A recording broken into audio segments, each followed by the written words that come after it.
Clerk. Committee and Delegation Business. Presentation of the reports of the Parliamentary Joint Committee on Intelligence and Security. I call the honourable member for Wannon. Thank you, Madam Speaker. Madam Speaker, on behalf of the Parliamentary Joint Committee on Intelligence and Security, I present two reports of the committee. Review of Administration and Expenditure number 11 and number 12, Australian Intelligence Agencies, and review of the listing of Boko Haram and the relisting of the Islamic State. Madam Speaker, the committee is required by the Intelligence Services Act to review the administration and expenditure of the agencies of the Australian intelligence community, and this report covers the financial years 2011-12 and 2012-13. The committee received comprehensive submissions for both years and conducted private hearings with each of the agencies, the Inspector-General of Intelligence and Security and the Australian National Audit Office. I am pleased to report, Madam Speaker, that the committee was satisfied that agencies are currently overseeing their administration and expenditure effectively. For a number of years now, the committee has monitored the impact of the efficiency dividend and other savings measures on agencies. In this review, the committee sought assurances that each agency continued to have the necessary resources to address and target Australia's national security priorities to the degree necessary to protect Australians against threats to national security. Madam Speaker, the committee found that the ongoing impact of the efficiency dividend and other savings measures were placing increasing pressure on the AIC agencies. Since 2010, agencies have warned of the potential impact on operational capability. This was reiterated even more strongly in this review, with the clear message that any further cuts will lead to capability reductions. For this reason, the committee has recommended that the government review the continued application of the efficiency dividend and other savings measures to the agencies comprising the Australian intelligence community. The committee considers particular consideration should be given to the cumulative impact of these measures on operational capacity, including optimal staffing levels and the ongoing ability of agencies to protect Australia's national security.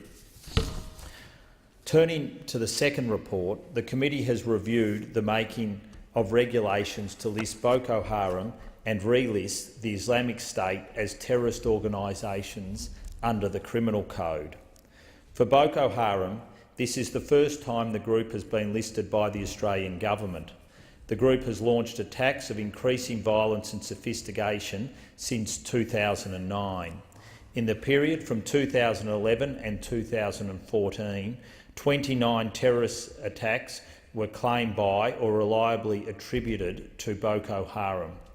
In addition to assassinations of political, military and religious figures, the group has increasingly targeted non-combatants, including attacks on schools, markets, churches, residential areas and bus interchanges, which have killed hundreds of civilians.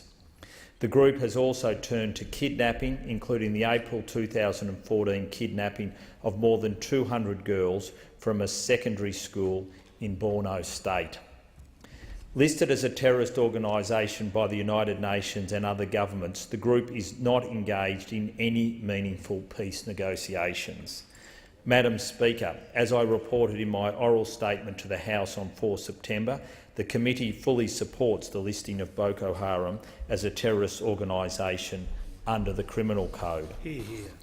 I now turn to IS. Known also as ISIL and ISIS, the Islamic State was relisted as a terrorist organisation by the government on 11 July 2014.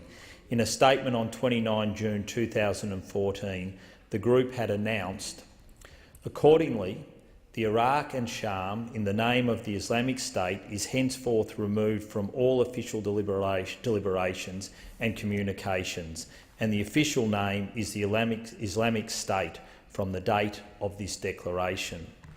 The committee was informed that the listing reflects the expansion of the group's operating area and its announcement of an Islamic caliphate, but that the leadership, membership and methods of the group have not changed. Described to the committee as one of the world's deadliest and most active terrorist organisations, the Islamic State conducts daily attacks on security forces and civilians. In Iraq, the group aims to destroy public confidence and provoke widespread revolt against the government, as well as undermining efforts to contain the group.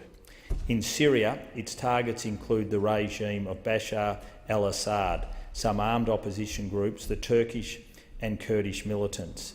Madam Speaker, the committee fully supports the relisting on the basis that the group continues to engage in and advocate terrorist attacks.